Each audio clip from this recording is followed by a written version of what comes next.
Hello friends, हम लोग CDP का 2 प्रीवियस ईयर कर चुके हैं। आज हम लोग 15 क्वेश्चन है सीडीपी का प्रैक्टिस सेट करेंगे। इसमें कुछ नए क्वेश्चन हैं, 1-2 प्रीवियस ईयर भी हो सकते हैं। तो क्वेश्चन नंबर 1 है, बाल विकास के सिद्धांतों के संदर्भ में निम्न में कौन सा कथन सही है। तो ऑप्शन नंबर ए है, विकास शरीर के केंद्रीय भाग से बाहरी भाग की तरफ होता है। बी है, विकास आनुवंशिकता और पर्यावरण से प्रभावित नहीं होता है। सी है, इस क्षेत्र में विकास का अन्य क्षेत्रों के विकास पर कोई प्रभाव नहीं पड़ता। डी है, विकास पूर्णतः संख्यात्मक है और इसे सटीक रूप से मापा जा सकता है। तो इसका ऑप्शन नंबर ए जो है वो सही है। विकास शरीर के केंद्रीय भाग से बाहरी भाग की तरफ होता है और विकास आनुवंशिकता और पर्यावरण से प्रभावित नहीं होता, तो ये तो गलत है क्योंकि प्रभावित होता है। अगला क्वेश्चन देखते हैं, बच्चों में भाषा विकास किससे प्रभावित होता है। केवल आनुवंशिकता से, केवल पर्यावरण से, आनुवंशिकता एवं पर्यावरण दोनों से, न आनुवंशिकता से न पर्यावरण से। पहली बात तो जहाँ केवल लग जाए वो तो सबसे पहले ही गलत हो जाता है। तो ऑप्शन नंबर सी जो है इसका सही होगा, क्योंकि विकास जो होता है आनुवंशिकता और पर्यावरण दोनों से होता है। अगला देखते हैं, एक प्रगतिशील कक्षा केवल मूक श्रवण को प्राथमिकता देती है, अधिगमकर्ताओं की व्यक्तिगत विभिन्नताओं का सम्मान करता है। सी है, अंग उन्मुख होता है। डी है, अधिगम के व्यवहारवादी सिद्धांतों पर आधारित होता है। तो इसका ऑप्शन नंबर बी जो है वो सही है, अधिगमकर्ताओं की विभिन्नताओं का सम्मान करता है। अगला देखते हैं, लॉरेंस कोहलबर्ग ने नैतिक विकास के सिद्धांत के अनुसार सजा टालने के लिए नियमों का पालन करना किस चरण को दर्शाता है। प्रथापूर्व चरण, अमूर्त संक्रियात्मक चरण, सी है प्रथागत चरण, डी है उत्तर प्रथागत चरण। तो ऑप्शन नंबर ए जो है इसका राइट होगा, प्रथापूर्व चरण। अगला देखते हैं, अधिगम प्रक्रिया को सुसाध्य करने के लिए एक अध्यापिका को ऐसे तरीके इस्तेमाल करने चाहिए। ए है, जिससे संकल्पों का प्रगतीकरण जटिलता से सरलता की ओर हो। बी है, अपसारी चिंतन को प्राथमिकता दे। सी है, जो विभिन्न संकल्पों के बीच संबंध को खोजने को महत्व दे। डी है, जो विद्यार्थियों के बीच प्रतिद्वंद्वता रूपी संस्कृति को पैदा करे। तो एक अध्यापिका को ऐसे तरीके का इस्तेमाल करना चाहिए जो विभिन्न संकल्पों के बीच संबंध खोजने को महत्व दे। मतलब ऑप्शन नंबर सी जो है इसका वो राइट है। अगला देखते हैं, लेव वाइगॉत्स्की का सिद्धांत मुख्यतः व्याख्या करता है आनुवंशिकता के विकास पर प्रभाव को, संज्ञानात्मक विकास में सांस्कृतिक उपकरणों के योगदान को। सी है, सामाजिकरण के जीव पारिस्थितिकीय मॉडल को। डी है, अभिप्रेरणा पर आरोपित प्रतिरूप के प्रभाव को।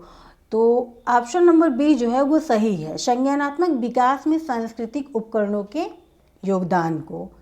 अगला देखते हैं, क्रिकेट पर वार्तालाप के दौरान एक अध्यापक अधिकांशतः लड़कों से सवाल पूछ रहा है और लड़कियों से नहीं। अध्यापक की यह क्रिया किसका उदाहरण है। ए है, जेंडर सशक्तता का। बी है, जेंडर पक्षपात का। सी है, जेंडर प्रासंगिकता संबद्धता का।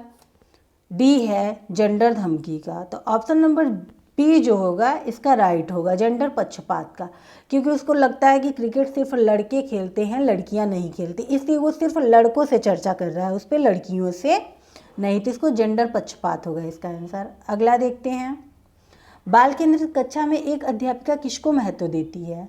ए है, निरंतर वस्तुनिष्ठ रूपी परीक्षाओं को। बी है, ज्ञान की सक्रिय संरचना प्रक्रिया को। सी है, किसी भी तरह से पाठ्यक्रम में समापन को। डी है, दंड आधारित कठोर अनुशासन पद्धतियों को। तो इसका ऑप्शन नंबर जो बी है वो राइट है, ज्ञान की सक्रिय संरचना प्रक्रिया। बाल केंद्रित कक्षा में एक अध्यापिका जो ज्ञान की सक्रिय संरचना होती है उस पर ज़्यादा मतलब महत्व देती है। अगला देखते हैं, निम्नलिखित में कौन सा बच्चों के समाजीकरण का प्राथमिक कारक है। ए है, पुस्तकें और पत्रिकाएं। बी है, निकटस्थ परिवार। सी है, माता पिता का कार्यस्थल। डी है, हस्तलाभ के कर्मचारी। तो ऑप्शन नंबर जो बी होगा वो राइट होगा। निकटस्थ परिवार जो होते हैं उससे जो बच्चे होते हैं उनका सामाजिकरण प्राथमिक तौर पर ज़्यादा होता है, क्योंकि वो पुस्तक और पत्रिकाओं से तो होगा नहीं, माता पिता के कार्यस्थल पर छोटे बच्चे बार बार जाएंगे नहीं, हस्तलाभ के कर्मचारियों से होगा नहीं, तो बी जो है इसका सही है। अगला देखते हैं, निम्नलिखित में कौन सा उम्र समूह जीन पियाजे के संज्ञानात्मक विकास के सिद्धांत के मूर्त संक्रियात्मक अवस्था चरण के समरूप है? ए है जन्म से 2 साल, बी है 2 से 7 साल, सी है 7 से 11 साल, डी है 11 साल से ऊपर। तो ऑप्शन नंबर सी जो है वो राइट होगा, 7 से 11 साल। अगला देखते हैं, आप एक अध्यापक हैं जो विश्वास करता है कि बच्चे विभिन्न गतियों और अलग अलग तरीके से सीखते हैं। आप अपनी कक्षा में एक ऐसी आकलन योजना करेंगे जो सभी विद्यार्थियों के लिए समान हो, केवल वस्तुनिष्ठ प्रश्नों को सम्मिलित करे। सी है बच्चे के सीखने के तरीकों से संबंधित ना हो। डी है आकलन के अलग अलग तरीकों पर आधारित हो। तो सभी विद्यार्थियों के लिए जो समान होगा तो ऐसा तो होगा नहीं, क्योंकि कक्षा समावेशी होती है, हर बच्चों का ध्यान रखा जाता है, तो ये गलत है। केवल वस्तुनिष्ठ, केवल जहाँ लगी वो तो पहले ही गलत हो जाता है। सी है बच्चों के सीखने के तरीके से संबंधित ना हो, तो फिर आप बच्चे को सिखाएंगे क्या? ऑप्शन नंबर डी है आकलन के अलग अलग तरीके जो होते हैं ये सही होगा। अगला देखते हैं, लेव वाइगेस्की के सिद्धांत के अनुसार निम्न में से कौन सी अध्यापन अधिगम प्रक्रिया को पाठ प्रदान करने की प्रभावशाली तकनीकी है?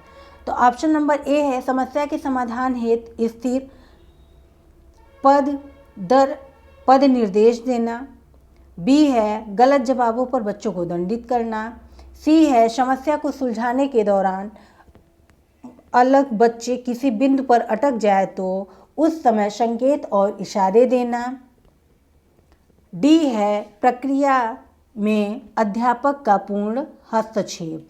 तो ऑप्शन नंबर सी जो है इसका राइट होगा, समस्या को सुलझाने के दौरान अगर बच्चे किसी बिंदु पर अटक जाएं तो उस समय संकेत और इशारे देना। अगला देखते हैं, निम्नलिखित कथनों में से बुद्धिमत्ता के बारे में कौन सा कथन सही है? ए है बुद्धिमत्ता को केवल बुद्धि लब्धि परीक्षणों द्वारा मापा जाता है, बी है बुद्धिमत्ता संबंधी व्यक्तिगत विभिन्नताओं में आनुवंशिकता की कोई भूमिका नहीं होती है, एक क्षेत्र में उच्च बुद्धिमत्ता अन्य क्षेत्रों में भी उच्च बुद्धिमत्ता सुनिश्चित करती है, डी है बुद्धिमत्ता विद्यालय में बेहतर प्रदर्शन करने की योग्यता से अधिक है। तो ऑप्शन नंबर डी इसका राइट होगा। और ये अगर जहाँ पर भी ये दिया रहे बुद्धिमत्ता संबंधी आनुवंशिकता की कोई भूमिका नहीं होती तो ये तो बिल्कुल गलत होगा, क्योंकि आनुवंशिकता की भी भूमिका होती है, पर्यावरण की भी भूमिका होती है। अगला देखते हैं, एक घोड़े को देखकर एक 3 वर्षीय बालिका चकित होकर बोली, वाह कितना बड़ा कुत्ता। जीन पियाजे के संज्ञानात्मक विकास के सिद्धांत के अनुसार बालिका की यह प्रतिक्रिया निम्न में से किसका उदाहरण है?